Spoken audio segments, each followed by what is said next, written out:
2024 का बजट आने वाला है। तमाम अलग अलग लोगों की अपनी अपनी मांगे हैं, अपनी अपनी उम्मीदें हैं, हर वर्ग की अपनी उम्मीदें हैं। हमने महिलाओं से बात की, आपने देखा, हमने युवकों से बात की, आपने देखा। आज हम कुछ व्यापारियों के पास पहुंचे हैं। इनकी भी अपनी मांगे हो सकती हैं कि किस तरीके से उनको तमाम राहतें दीजिए ताकि इनका बिजनेस करना आसान हो सके, ईज ऑफ डूइंग बिजनेस आसान हो सके।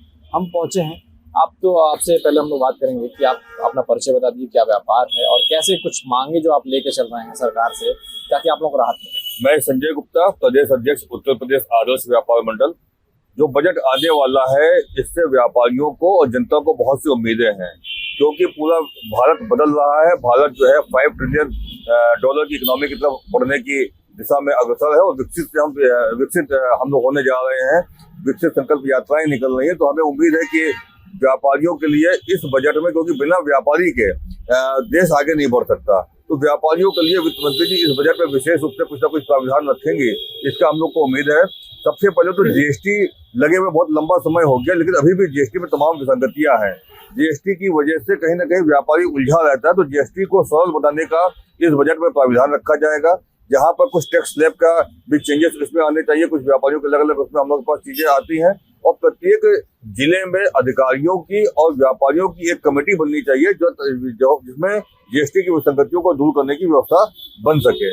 साथ ही साथ स्मार्ट बाजार डेवलप की जाए। पूरे देश में जितनी प्रमुख बाजारें हैं इनको स्मार्ट बाजार के रूप में डेवलप करना चाहिए और उसके लिए इसमें सीसीटीवी कैमरा जो सबसे बड़ी आवश्यकता है, सीसीटीवी कैमरे लगाए जाने चाहिए। सरकार को इसका बजट रखना चाहिए कि सीसीटीवी कैमरे सभी बाजारों में प्रमुखता के साथ लगाए जाएं। टॉयलेट्स की व्यवस्था हो, पानी की व्यवस्था हो और मुख्य रूप से व्यापारियों को आसान शर्तों पर लोन मिले और कम ब्याज पर लोन मिले, क्योंकि इस समय व्यापार करने में सबसे बड़ी जो कठिनाई आती है वो पूंजी की कठिनाई आती है और बैंकों का जो रेट है वो बहुत ज्यादा हो गया है। तो ये कहीं ना कहीं कम होना चाहिए। और जो इनकम टैक्स का स्लैब है, पिछले साल जो इंट्रोड्यूस हुआ था, 2 तरीके के स्लैब इस समय चल रहे हैं। तो जो नया रिज्यूम है उसमें जो है कहीं ना कहीं अभी कोई छूट नहीं है, एटीसी की कोई छूट नहीं है, इंश्योरेंस आप कराते हैं कोई, उसमें कोई छूट नहीं है। तो इसकी व्यवस्था भी सरकार को करनी चाहिए। नए वाले टैक्स स्लैब में सरकार को छूट की प्राविधान रखना चाहिए। व्यापारियों को पेंशन मिलनी चाहिए। जो व्यापारी जीएसटी पे कर रहे हैं, कम से कम उनको पेंशन की व्यवस्था जीएसटी के आधार पर होना चाहिए। जो अभी सरकार ने पेंशन योजना दी हुई है वो श्रमिक के रूप में दी हुई है, लेकिन इसको व्यापारिक रूप में होनी चाहिए। जैसे इन्होंने तमाम बातों को कवर कर लिया, आपका भी कोई क्षेत्र होगा, आपका भी कोई व्यापार होगा, आपको अपने क्षेत्र में क्या मुश्किलों का सामना करना पड़ रहा है जो आपको चाहिए कि अगर इस बजट में इंट्रोड्यूस हो जाए कुछ तो आप लोगों को राहत मिलेगी? मैं doctor Saket Chaturvedi, MD radiologist, Uttar Pradesh Adarsh Vyapar Mandal. मैं एज ए डॉक्टर ये कहना चाहता हूँ कि व्यापारियों को सबसे पहले तो हेल्थ बीमा जरूर देना चाहिए। चाहे कोरोना काल हो, चाहे कुछ भी हो, व्यापारियों ने आगे योद्धाओं की तरह काम किया। सारे किराने वाले देख लीजिए, जितने मेडिकल स्टोर्स वाले देख लीजिए, घर घर जाके चीजें पहुंचाई अपनी स्वास्थ्य की चिंता किए बगैर। सरकारी अस्पतालों में तो कम से कम एक व्यापारी की हेल्प डेस्क भी होनी चाहिए।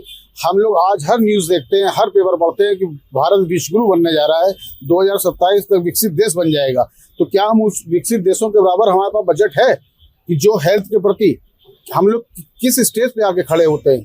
हम लोगों को चाहे चाइना हो, चाहे ब्रिटेन हो, चाहे जापान हो, चाहे यूके हो, चाहे यूएस हो, उनका 1/4 भी हमारा बजट नहीं है हेल्थ के प्रति। जो मैं चाहता हूं कि व्यापारियों के साथ साथ पूरी जनता का हेल्थ बीमा जरूर होना चाहिए, जरूर होना चाहिए। धन्यवाद। जैसे हेल्थ बीमा की बात की उन्होंने और टैक्स स्लैब की बात की, आपको क्या लगता है और कुछ क्या राहत दी जा सकती है व्यापारियों को ताकि काम आसान हो सके, धंधा आसान हो सके? देखिए, व्यापारियों के लिए राहत देने के लिए सबसे चीजें तो ये जरूरी है। जैसे व्यापारियों के लिए मैं तो ये कहना चाहूंगा, जो जीएसटी का प्रावधान चल रहा है, जो हम लोग, जैसे मैं अरविंद पांडे, अरविंद फर्निशिंग से हूँ, तो मैं देख रहा हूँ जो हमारे लिए चल रहा है। आम आदमी के लिए चीजें मुश्किल हो जाती हैं कि जो टैक्स हमारा स्लैब है 5%, 12%, 18%, इन तीनों में से एक टैक्स किया जाए 5% का, जिसमें राहत मिलेगी व्यापारियों को। छोटे व्यापारियों के लिए बहुत राहत होगी। जीएसटी जब से आई है तब से जीएसटी में हर आदमी समझ ही नहीं पाया। 5%, 12%, 18%, उसे समझ नहीं आता है कि व्यापारी क्या सही कह रहा है, क्या गलत कह रहा है। तो व्यापारियों को जो व्यापार करने में हम लोगों को दिक्कत आ रही है, मैं चाहता हूँ सरकार इसके बारे में सोचे और जो हमारा जीएसटी का परिधान है उसमें 5% का टैक्स लगाया जाए, ना कि 12, ना 18, तीनों टैक्स है। और मैं चाहता हूँ जो बजट आए उससे हम पूरी उम्मीद करते हैं कि गवर्नमेंट हमारी सुनेगी और इस चीज को आगे बढ़ाएगी।